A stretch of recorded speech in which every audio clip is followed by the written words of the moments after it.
ولو كنا صادقين.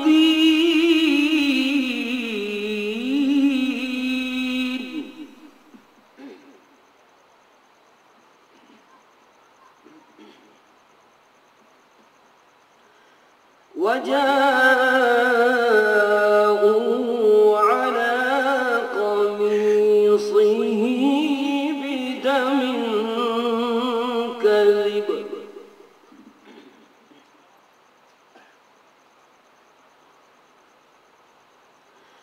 قال بل سولت لكم أنفسكم أمرا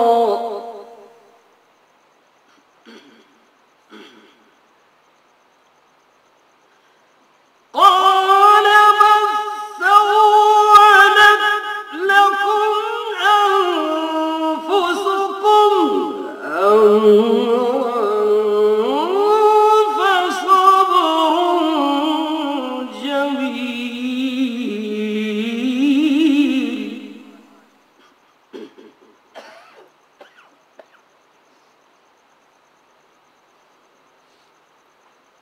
والله المستعان على ما تصفون.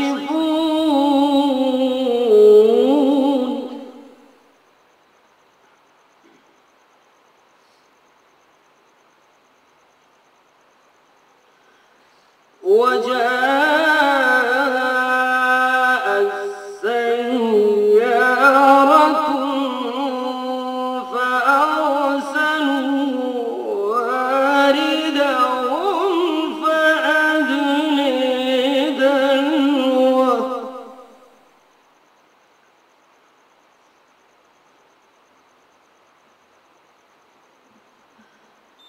قال يا بشري هذا غلام وأسروه بضاعة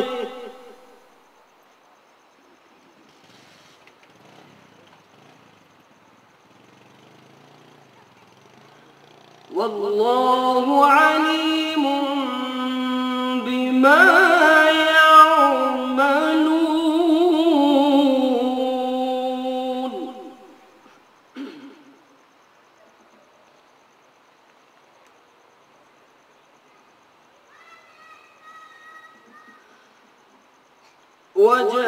وجاءت سيارة فأرسلوا واردهم فأدلى دلوه قال يا بشري هذا غلام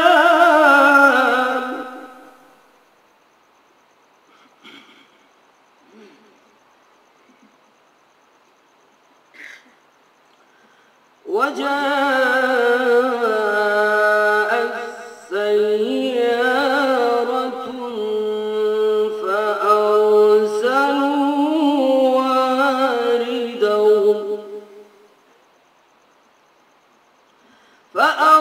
فأرسلوا واردهم فأدلى دلوه قال يا بشري هذا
بيوته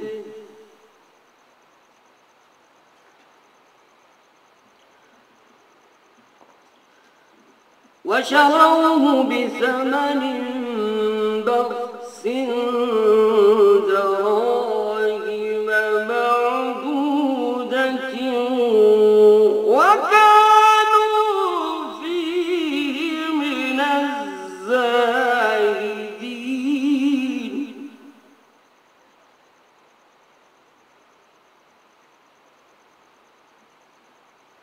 وكانوا فيه من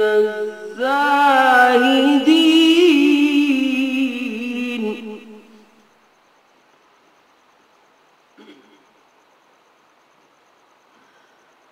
الله أكبر بسم الله الرحمن الرحيم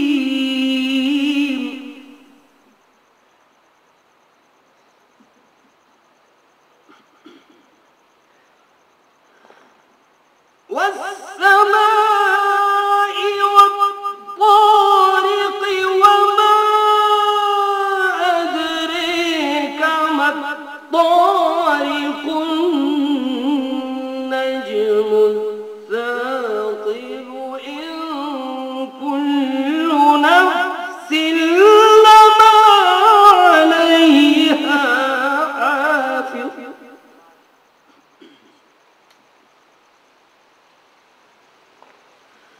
الله أكبر بسم الله الرحمن الرحيم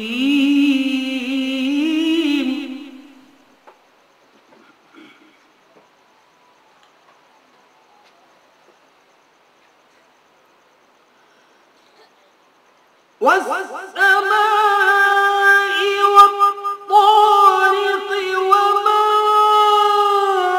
أدريك ما الطارق النجم الثاقب إن كل نفس لما عليها حافظ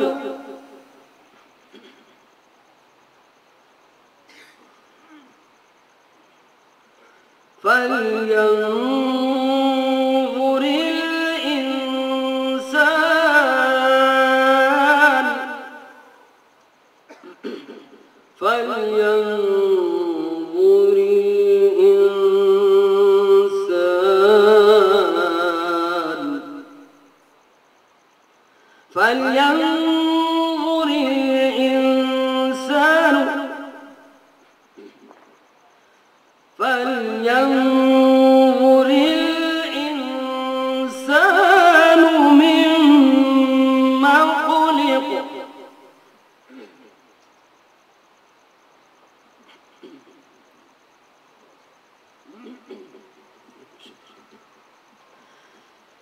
خلق من ماء دافق يخرج من بين الصلب والترائب إنه على رجعه لقادر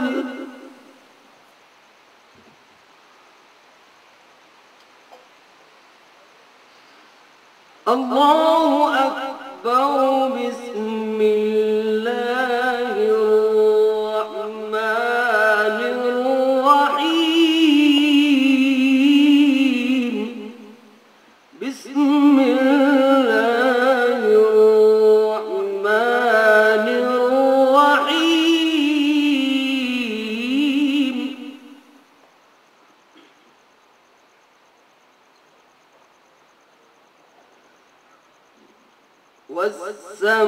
والسماء والطارق وما أدريك ما الطارق النجم الثاقب إن كل نفس لما عليها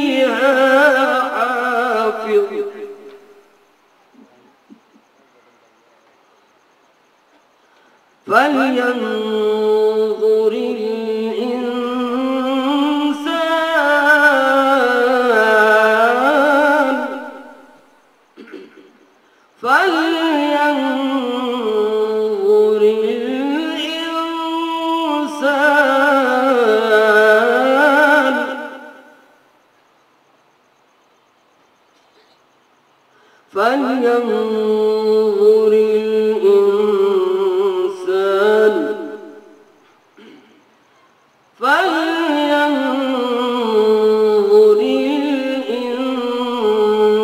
الإنسان مما خلق.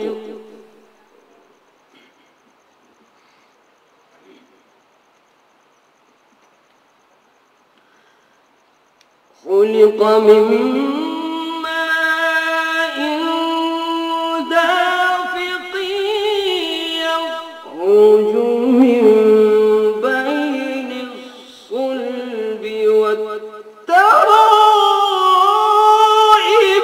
إنه على رجعه لقادر.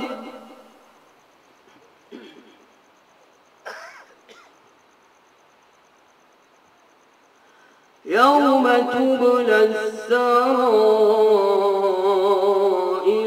فما له من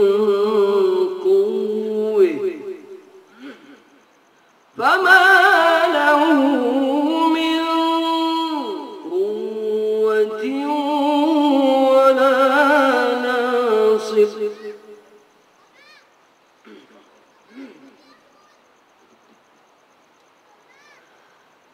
والسماء ذات الرجع والأرض ذات الصدع إنه لقول فصل وما هو بالهزل.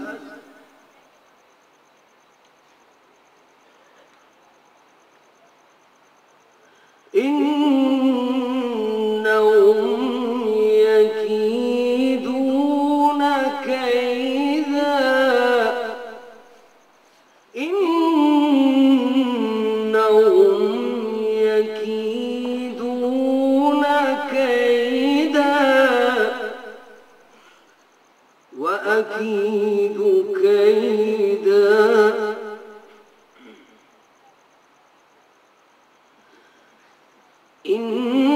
إنهم يكيدون كيدا وأكيد كيدا فمهل الكافرين أمهلهم رويدا.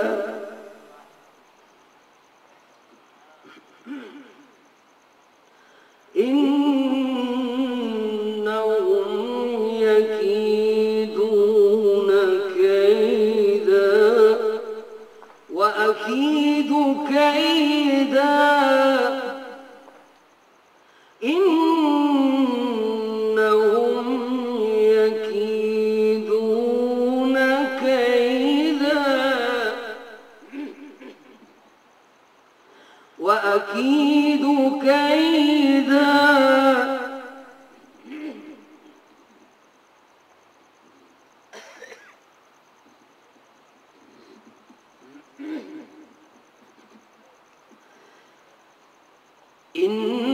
إنهم يكيدون كيدا وأكيد كيدا فمهل الكافرين أمهلهم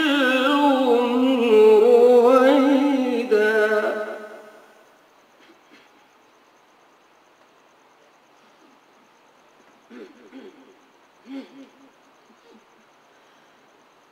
الله أكبر. بسم الله الرحمن الرحيم.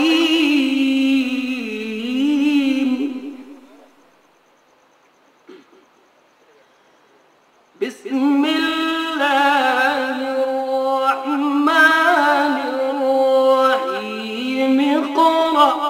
باسم ربك الذي خلق خلق الإنسان من علق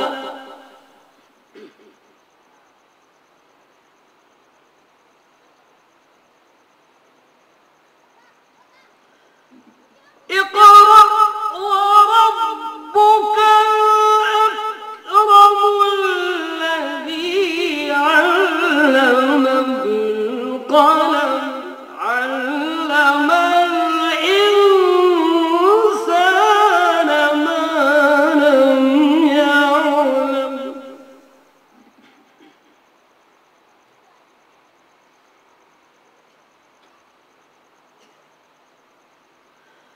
الله أكبر بسم الله الرحمن الرحيم بسم الله الرحمن الرحيم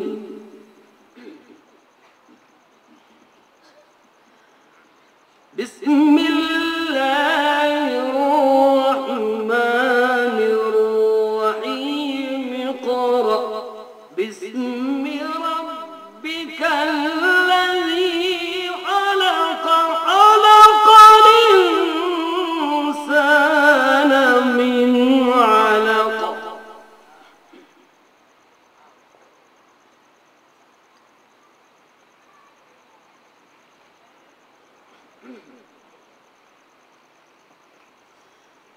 اقرأ وربك الأكرم الذي علم بالقلم علم الإنسان ما لم يعلم علم الإنسان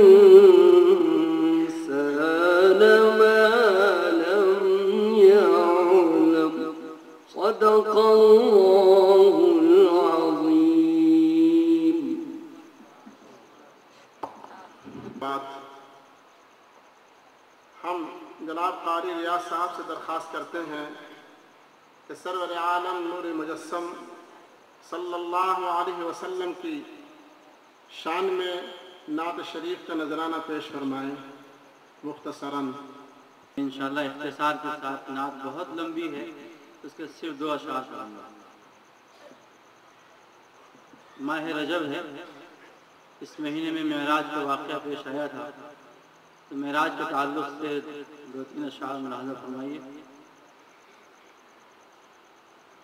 معراج کی شب میں دھوم مچی، معراج کی شب میں دھوم مچی، وہ عرش پہ آنے والے ہیں.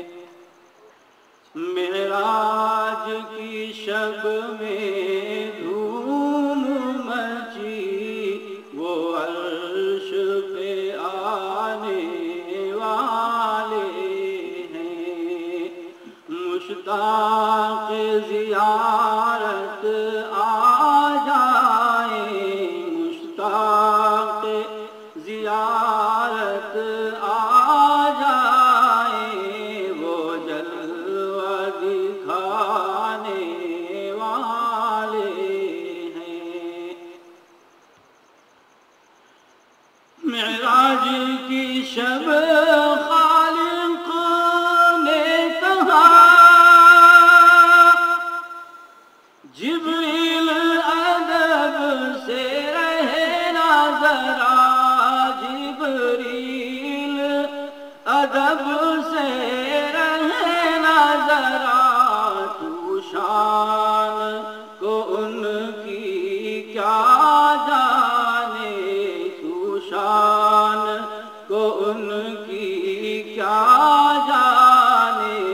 مہمان جو آنے والے ہیں، معراج کی شب میں دھوم مچی،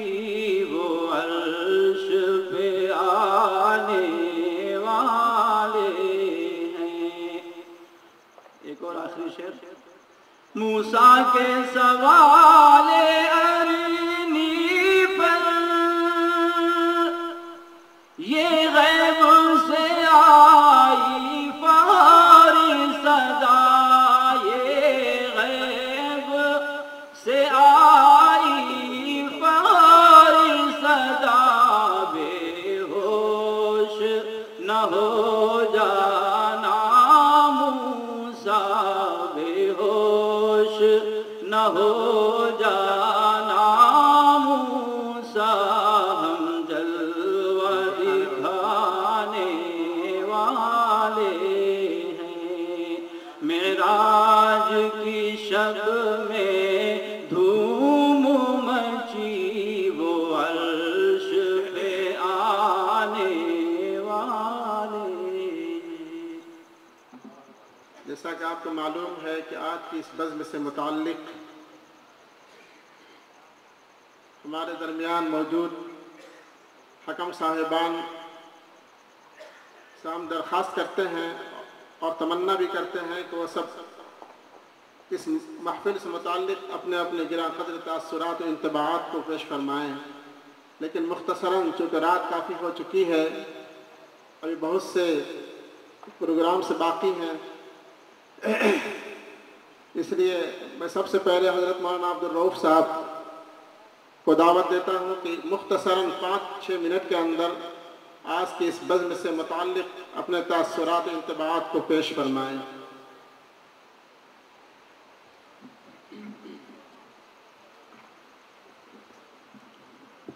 بسم اللہ الرحمن الرحیم، الحمد للہ الذي انزل على عبده الكتاب ولم يجعل له عوجا حتى امرنا ان ننزهه عن الاعوجاج في ادائه بقوله تعالى ورتل القرآن ترتیلا۔ قابل صدر احترام بزرگوں اور بھائیوں اور عزیز طلبہ، ہم یہ سب جانتے ہیں اور بار بار یہ سن چکے ہیں کہ قرآن کریم کو تجوید کے موافق پڑھنا ہر قرآن پڑھنے والے پر فرض ہے، ہر قرآن پڑھنے والے پر فرض عین ہے کہ قرآن کریم کو تجوید کے موافق پڑھیں۔ محققین فرماتے ہیں اگر تجوید کی رعایت کے بغیر قرآن کریم کو پڑھا جائے، قرآن کریم کو تجوید کے خلاف پڑھا جائے تو وہ قرآن ہی نہیں ہے، وہ قرآن ہی نہیں پڑھ رہا ہے، وہ کوئی اور چیز پڑھ رہا ہے، کیونکہ قرآن کریم تو اس کتاب کا نام ہے جس کو اللہ تبارک و تعالیٰ نے تجوید کے موافق نازل فرمایا، اور پھر اسی نزول کے مطابق باری تعالیٰ نے اپنے حبیب پاک صلی اللہ علیہ وسلم کو سکھلایا، اس کا طرز انداز بتلایا اور بار بار سکھایا، بار بار سکھایا۔ حضرت جبریل علیہ السلام کے ذریعے آپ کو قرآن کریم کا طرز ادا اور لب و لہجہ سب کچھ بتلایا گیا، سب کچھ سکھایا گیا۔ معزز بزرگوں اور بھائیوں، وہ طرز اور انداز اور وہ قرآن کریم کی نقل اور پڑھنے کا طریقہ جو اللہ تبارک و تعالیٰ نے اپنے حبیب پاک صلی اللہ علیہ وسلم کو سکھلایا، اسی طرز اور انداز کا نام علم تجوید ہے۔ یہ علم تجوید کوئی قراء حضرات کی من گھڑت چیز نہیں ہے۔ التجوید هو اداء كاداء الرسول صلی اللہ علیہ وسلم۔ تجوید کس کا نام ہے؟ تجوید نام ہے قرآن کریم کو بنواعاً اسی طرح ادا کرنا اور پڑھنا جس طرح اللہ تبارک و تعالیٰ نے اپنے حبیب پاک صلی اللہ علیہ وسلم کو سکھلایا اور آپ صلی اللہ علیہ وسلم نے صحابہ کو سکھلایا۔ معزز بزرگوں، یہ قرآن کریم کا کھلا اعجاز ہے، دنیا کی کوئی کتاب یہ مثال پیش نہیں کر سکتی۔ قرآن کریم کا وہ طرز اور انداز، پڑھنے کا لب و لہجہ اور طریقہ جو اللہ کے رسول صلی اللہ علیہ وسلم کو سکھلایا گیا، وہ طرز اور انداز اور طرز ادا آج تک محفوظ ہے اور قیامت تک محفوظ رہے گا۔ اگر پوری دنیا مل کر یہ کوشش کرے کہ قرآن کریم کا طرز ادا بدل جائے، اس کے اندر کوئی خلل اندازی پیدا ہو جائے، اس کے اندر کوئی گڑبڑ ہو جائے، نہیں ہو سکتا۔ کیوں نہیں ہو سکتا؟ اس لیے کہ اللہ تبارک و تعالیٰ نے اس کی حفاظت کی خود ذمہ داری لی ہے۔ اِنَّا نَحْنُ نَزَّلْنَا الذِّكْرَ وَإِنَّا لَهُ لَحَافِظُونَ۔ بڑے مبارک ہیں وہ لوگ اور بڑے مبارک ہیں وہ ہستیاں، عظیم ہستیاں، جن کو اللہ تبارک و تعالیٰ نے یہ شرف عطا فرمایا ہے کہ قرآن کریم کی حفاظت کے لیے اللہ تبارک و تعالیٰ نے ان کو منتخب فرما لیا ہے۔ قرآن کریم کے طرز ادا اور اس کے لب و لہجے اور اس کے انداز کو سکھانے کے لیے منتخب فرما لیا ہے۔ بڑے مبارک ہیں وہ لوگ۔ اللہ تبارک و تعالیٰ نے انہی کی تعریف میں فرمایا ہے ثم اورثنا الكتاب الذين اصطفينا من عبادنا۔ اپنی کتاب کی خدمت کے لیے ہم نے اپنے بندوں میں سے کچھ لوگوں کو منتخب کر لیا ہے۔ اللہ کے رسول صلی اللہ علیہ وسلم نے فرمایا ان للہ اہلین قیل من هم یا رسول اللہ صلی اللہ علیہ وسلم۔ فرمایا اللہ کے رسول صلی اللہ علیہ وسلم نے کہ اللہ تبارک و تعالیٰ کے اور حق تعالیٰ کے بھی اہل کنبہ ہیں، کنبے اور قبیلے والے لوگ ہیں، کنبے اور خاندان والے لوگ ہیں۔ صحابہ نے فرمایا کہ یا رسول اللہ کا بھی کوئی خاندان ہے؟ اللہ کے خاندان والے کون ہیں؟ اللہ کے رسول صلی اللہ علیہ وسلم نے فرمایا اہل القرآن ہم اہل اللہ و خاصۃ۔ قرآن کریم پر مر مٹنے والے، قرآن کریم کی خدمت کرنے والے، قرآن کریم پر اپنا سب کچھ لٹا دینے والے، قرآن کریم کی خدمت کے لیے اپنی زندگیوں کو بازی لگا دینے والے، یہ اللہ کے اہل ہیں اور اللہ والے ہیں، اللہ کے قربے اور قبیلے والے لوگ ہیں۔ بزرگوں اور بھائیوں، آپ نے یہ پروگرام سنا اور میں سمجھتا ہوں کہ آپ حضرات متاثر کیے ہوئے بغیر نہیں رہے ہوں گے، کیونکہ قرآن کریم ایک ایسی کتاب ہے اور ایسا کلام ہے کہ آدمی اگر بغیر ارادہ بھی اس کو سنے تو متاثر ہوئے بغیر نہیں رہتا۔ لمبا وقت نہیں ہے، وقت کا بہت تنگ دامن ہے، اس لیے میں کوئی لمبی گفتگو کرنا نہیں چاہتا۔ بزرگوں اور بھائیوں، جامعہ والوں نے جو یہ بیڑا اٹھایا ہے قرآن کریم کی خدمت کا اور قرآن کریم کی ترویج و اشاعت کا، اس کی طرف لوگوں کو رغبت دلانے کا جو بیڑا اٹھایا ہے، یہ بہت عظیم کام ہے۔ اور جو یہاں طلباء نے مظاہرہ کیا، جتنے بھی طلباء نے مظاہرہ کیا، الحمدللہ سب نے ہی بہت اچھا پڑھا، بہت اچھے انداز سے پڑھا اور اچھے لب و لہجے سے پڑھا، اچھی ادائیگی کے ساتھ پڑھا۔ ان میں اکثر ایسے طلباء تھے جن کو نمبر پر آنا چاہیے تھا، لیکن بعض کیونکہ طلباء ایسے ہوتے ہیں کہ ان کو اللہ تبارک و تعالیٰ نے بعض خصوصیات سے نوازا ہے تو وہ نمبر پر آئیں گے، اور بعض لوگ بچے جو ایسے ہیں جن کو نمبر نہیں ملے گا، اول دوم یا سوم پر نہیں آئیں گے، وہ کبیدہ خاطر نہ ہوں، وہ رنجیدہ خاطر نہ ہوں۔ ان کی بہت بڑی کامیابی ہے کہ انہوں نے اس اسٹیج پر آ کر پڑھ دیا اور کامیابی کے ساتھ پڑھ دیا اور بہت اچھا پڑھا ہے۔ کوئی طالب علم ایسا نہیں ہے جو ناکام ہو، پڑھنے والوں میں الحمدللہ سب کامیاب ہیں اور بہترین پڑھنے والے ہیں۔ بہر کے اس مبارک اور کامیاب کوشش پر اہل جامعہ کو میں مبارکباد پیش کرتا ہوں اور میں امید کرتا ہوں کہ اس بیڑے کو اٹھائے رکھیں گے اور اس کام کو اور مزید فروغ کے ساتھ یہ کیا جائے گا تاکہ قرآن کریم کو اچھے پڑھنے پڑھانے والے اور قرآن کریم کے بہترین پڑھنے پڑھانے والے خادمین اور خدام پیدا ہوں اور بہترین قرآن کریم پڑھنے کا رواج پیدا ہو۔ میری دعا ہے کہ اللہ تبارک و تعالیٰ ان ارباب حل وقت جامعہ کو اللہ تبارک و تعالیٰ اس صحیح جمیلہ کی جزائے خیر عطا فرمائے اور ان کو اپنے شایع نشان بہترین بدلہ عطا فرمائے، اور اللہ تبارک و تعالیٰ اس پروگرام کو ہم سب کی ہدایت اور دینی اور دنیاوی ترقی کا باعث بنائے۔ وآخر دعوانا الحمدللہ رب العالمین۔